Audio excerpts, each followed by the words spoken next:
Welcome again to another episode here at TIAH Talks. Stephen, it's great to be here, and we're here today at Courtine Hall Farms, where we've been here for a team meeting.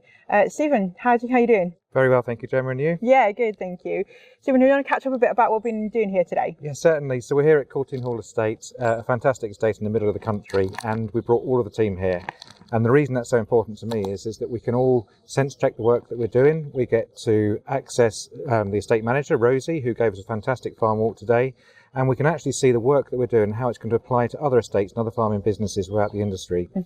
One of the things we did is Rosie took us on a farm walk where we were able to see firsthand the stewardship measures that are put in place, for example. Fantastic. And it's all here about sustainability, isn't it? When Rosie was talking through us, she was saying about how that they have, the margins, and that it all links in with the ability to be sustainable. And that's really important, isn't it? Thinking about sustainability then, what do you think are the biggest misconceptions that farmers and growers are facing with sustainability? I think one of the biggest misconceptions is that farmers and growers consider that you've got to be all in, and it's a very prescriptive way of farming, when in fact it's not. Sustainable farming really is sort of a catch-all, if you like, for many different systems, whether it's regenerative farming, whether it's farming in a more nature-sensitive way, so about increasing biodiversity on the estate, and also enables us to actually tap into some of the stewardship schemes that are available, countryside stewardship, and obviously the sustainable farming incentive as well, so it can provide an income for the farm. And in fact, if we even go one stage further, natural capital is something which could actually add to the profit and loss to a business and actually bring profit into a farming business. So I think it's something that I would like to see on P&Ls in the future, and people thinking about their natural capital as they go forward. Yeah, that's great.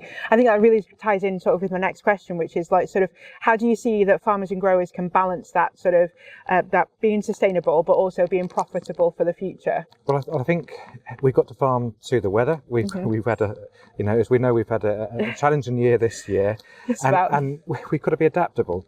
And some things that we do today. So we're thinking about sustainable farming, we're thinking about reducing inputs, for example. So if we're reducing inputs, that's meaning we're not having to purchase so much and bring it onto the farm. So we're actually sort of relying on the inputs we've got, or the soil structure we've got, and the nutrients we've already got in the land, and thinking about how we can recycle within the farm business as well. So also about reducing cultivations, for example, is another classic way. So direct drilling, for example, is one of the things that they do here on this estate at Courtine Hall. But of course, it doesn't always work. Sometimes you have to go back to the plough and you have to reset, especially on the heavy clay soils that they have here. So thinking about different systems, thinking about how it can work for you.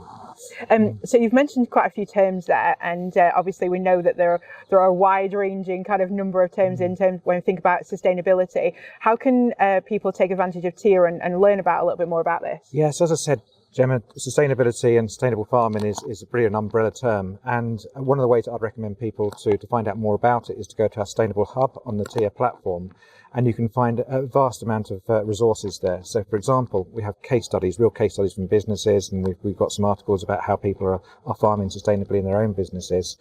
And then you can go and find out some more information. So we've got some really good essential skills modules on nutrient management. 6 modules. I wish they'd been available 20 years ago when I started working in that side of the industry, because I actually do think they're that good.